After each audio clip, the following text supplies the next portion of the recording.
Eu vou agora apresentar o próximo orador, que é o professor Eduardo Cavaco, que está aqui comigo, que é desde novembro de 2013 doutorado em Engenharia Civil pela Faculdade de Ciência e Tecnologia da Universidade Nova de Lisboa. Ele é responsável ou participa em diferentes unidades curriculares de cursos de licenciatura, mestrado e doutoramento em Engenharia Civil. Em termos de atividade de investigação, centra-se sobretudo nas temáticas do risco, da resiliência e da robustez estrutural e também das estruturas pré-fabricadas, o que de certa forma reflete também a sua atividade profissional não académica anterior. Foi projetista de estruturas de edifícios e pontes no setor privado e depois mais tarde foi coordenador de projetos de construção, conservação, reabilitação e reforço de obras de arte e estruturas especiais nas estradas de Portugal. Eduardo Cavaco, vou agora passar a apresentação. Bom dia a todos, uma vez mais. O trabalho que agora vou apresentar é sobre o comportamento das cascas sob a ação das cargas regulamentares. Este estudo preliminar surgiu na sequência dos trabalhos desenvolvidos e já apresentados pelos meus colegas sobre o design, aplicações e geração da forma das cascas. Interessa, antes de mais, rever os objetivos centrais deste projeto, que passavam pela produção de cascas ultrafinas em betão, com recurso à pré-fabricação, com vista à redução dos custos e tempo de execução, e pensando também na digitalização e industrialização de todo o processo produtivo e construtivo. Atingir estes objetivos levantava aqui uma série de desafios, entre os quais a divisão da casca em módulos, a ligação entre eles, a não utilização da armadura e a redução e otimização da espessura. Como referi, a ideia geral seria otimizar ao máximo todo o processo produtivo e construtivo, desconstruindo a casca num número reduzido de módulos que seriam produzidos em série com recurso a moldes reutilizáveis e que permitiriam a construção de várias cascas com múltiplas aplicações, como já foi referido. Durante todo o processo da candidatura e do desenvolvimento do projeto, tivemos sempre como referência obras emblemáticas de referência, sobretudo as do Félix Candela e do Whistler, personalidades que nos anos 50 e 60 construíram um conjunto vasto de obras espantosas. Veja-se aqui a título de exemplo o caso da estrutura do restaurante Los Manantiales de Félix Candela, construído em 1957 na cidade de México. Muito embora na altura fosse muito comum a utilização do método de membrana de natureza experimental para a geração da forma, neste caso a geometria da estrutura resulta da interação de 4 hiperboloides hiperbólicos. Segundo conseguimos apurar, a casca tem uma distância de cerca de 30 metros entre apoios e uma espessura variável, 12 cm nos apoios e 4 cm na zona superior. Na zona dos apoios, a malha de armadura é dupla e na zona superior é simples. Apesar da forte dupla curvatura desta casca, o que é bastante vantajoso, esta estrutura não deixa de ser surpreendente, não só pela forma arrojada, mas sobretudo pela sua esbelteza e espessura reduzida, o que introduziu aqui também algum stress no bom sentido, ou seja, seríamos nós capazes de produzir algo semelhante, recorrendo à pré-fabricação, dividindo a casca em módulos e ainda por cima não usando armaduras. Para além disso, nós também sabíamos que, por exemplo, o Félix Candela executou muitas destas obras na América do Sul, numa altura em que os regulamentos de estruturas eram muito menos exigentes que os existentes na Europa e muito menos exigentes que os regulamentos hoje em dia. Todos sabemos que os Eurocódigos, e em particular o Eurocódigo 1, portanto, é um Eurocódigo bastante exigente e que, por vezes, inviabiliza algumas soluções estruturais que já foram executadas no passado. Assim, interessava neste estudo preliminar abordar algumas questões fundamentais com vista ao cumprimento dos objetivos previamente estabelecidos. Se a forma da casca corresponde ao antifunicular de uma membrana, sob a ação do peso próprio, isso significa que sob a ação de cargas uniformemente distribuídas, a casca vai ficar predominantemente comprimida.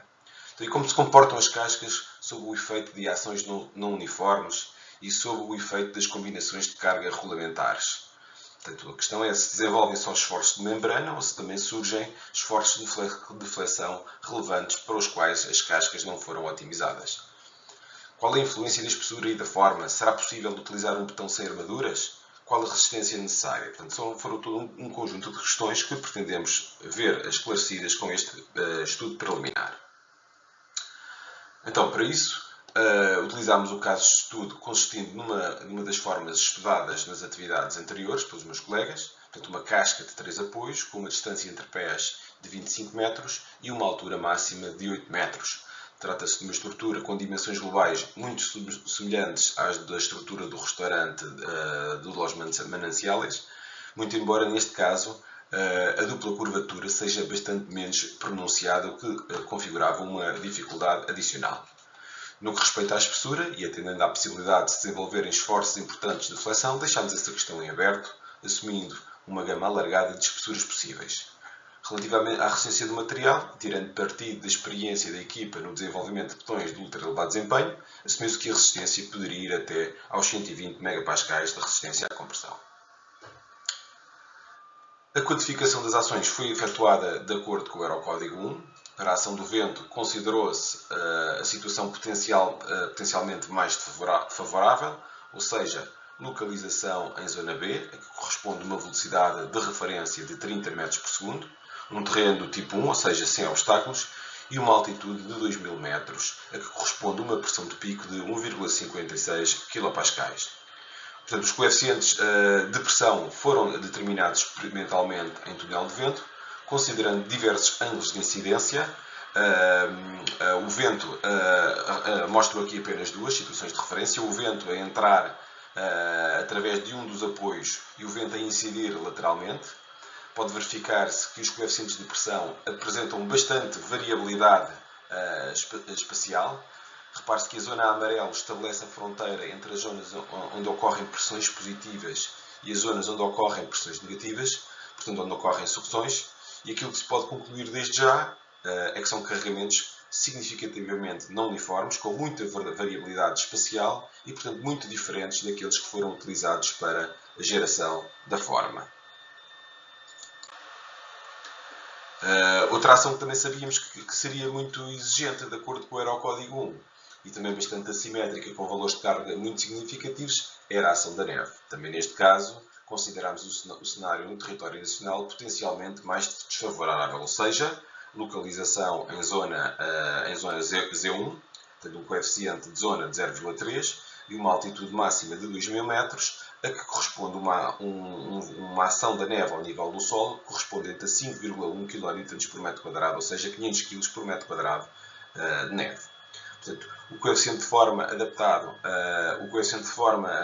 adotado foi com base nos valores disponíveis para coberturas em abóbada e consideramos as duas situações, ou seja, de neve persistente e neve acidental, considerando também a possibilidade de haver neve deslocada. E era precisamente esta situação que mais nos preocupava, ou seja, uma situação de neve acidental, que deve ser considerada em alguns concelhos da Zona 1 e com a neve deslocada, ou seja, no caso particular da cobertura, portanto, no caso da neve não deslocada, temos uma carga uniforme sobre a cobertura, mas no caso da neve deslocada, portanto, de acordo com o Eurocódigo, devem-se considerar duas cargas triangulares em cima da cobertura, sendo que o valor da carga máxima corresponderia a 25,5 kN por metro quadrado, ou seja, 2,5 toneladas por metro quadrado de neve, o que achamos bastante.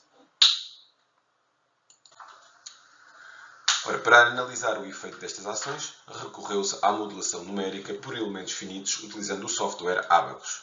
Refiro apenas algumas particularidades desta análise, entre as quais a utilização de elementos finitos do tipo Shell, que permitem captar os esforços de membrana e os esforços de flexão em simultâneo. Portanto, efetuou-se uma restrição de deslocamentos total dos apoios para evitar a abertura das cascas.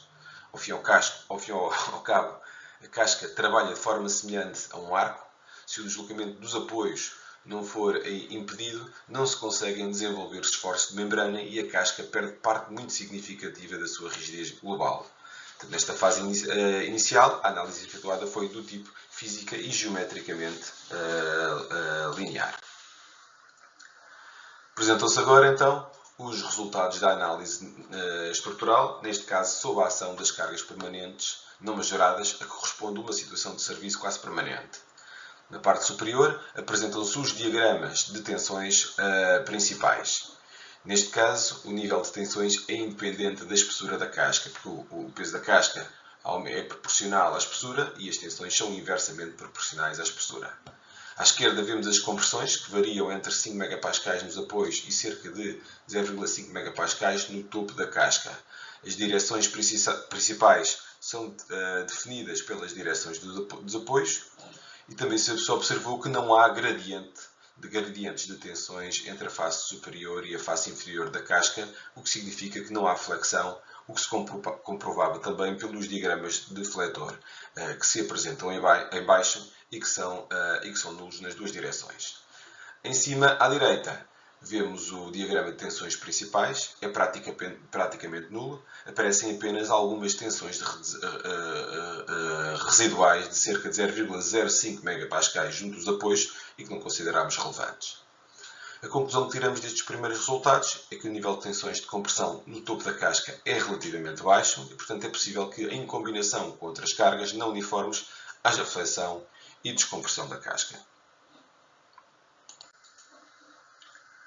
Neste diapositivo, temos então o efeito combinado do peso próprio e do vento majorado, incidindo com um ângulo de 60 graus e que provoca pressões positivas nos dois apoios virados ao vento e pressões negativas no apoio traseiro. Portanto, o vento entra por este lado, cria pressões nestes dois apoios e sucção no apoio de sotavento. Vemos nesta figura da esquerda deformada, onde se identifica desde logo a flexão da casca compatível com os diagramas de expressões. Os diagramas apresentados dizem respeito à combinação fundamental, com o vento como a ação variável de base. Em cima apresentam-se os diagramas de tensões na direção 2,2, na face inferior e na face superior da casca. Verifica-se a existência de gradientes de tensões entre as duas faces da casca. As zonas a cinzento representam as zonas tracionadas, com o vento a incidir a 60 graus, ou seja, entrando de baixo para cima. Verificam-se trações na fibra inferior na zona dos pés expostos ao vento e trações na zona do vão na fibra superior, portanto compatíveis com a deformada apresentada. Na zona de sotavento, o efeito é precisamente o oposto. Em cima, compressões e trações na parte superior. Em baixo apresentam-se os diagramas de momento de fletores, verificando-se neste caso sim a existência de momentos da ordem dos 10-15 kN por metro, portanto da ordem do momento de fendilhação de uma laje com cerca de 15 cm de espessura. Concluímos, portanto, que a ação do vento tende a provocar efeitos de flexão significativos.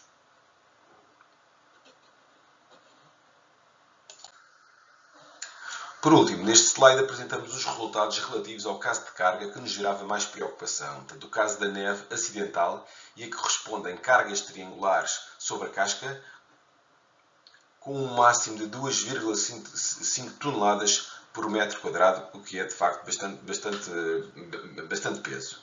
Portanto, os gradientes de tensões são evidentes, tais como os esforços de flexão, que neste caso superam os momentos de fendilhação de uma laje com 20 cm de espessura. Portanto, vê-se claramente nos diagramas de tensões a ocorrência de trações, portanto, na fibra inferior devido ao peso da neve e com compressões na fibra superior.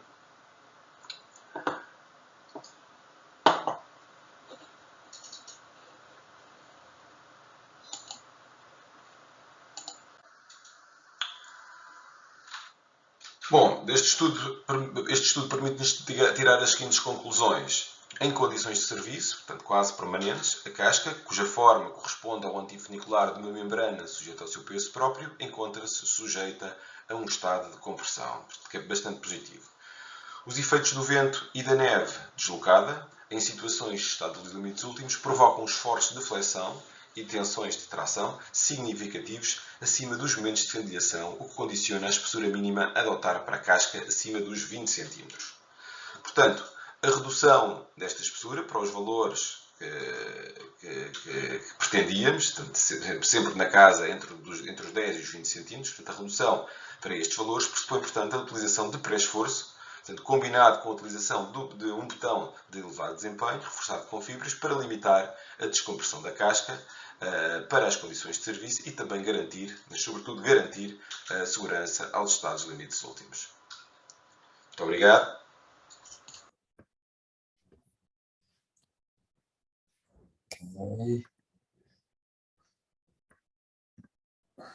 Muito obrigado, professor Eduardo Cavaco. Vamos então passar aqui à fase de perguntas. Peço aos participantes que queiram colocar perguntas, podem fazê-lo diretamente, pessoalmente, carregando aí nas reactions, tem aí uma mãozinha para levantar, ou se preferirem fazer por escrito, também podem fazer aqui no chat, ou para todos, ou só para mim, e eu coloco a questão ao orador. As apresentações estão todas a ser extremamente claras, não há questões nenhumas, e assim sendo, passamos para o próximo orador. Peço aqui ao Eduardo que o apresente.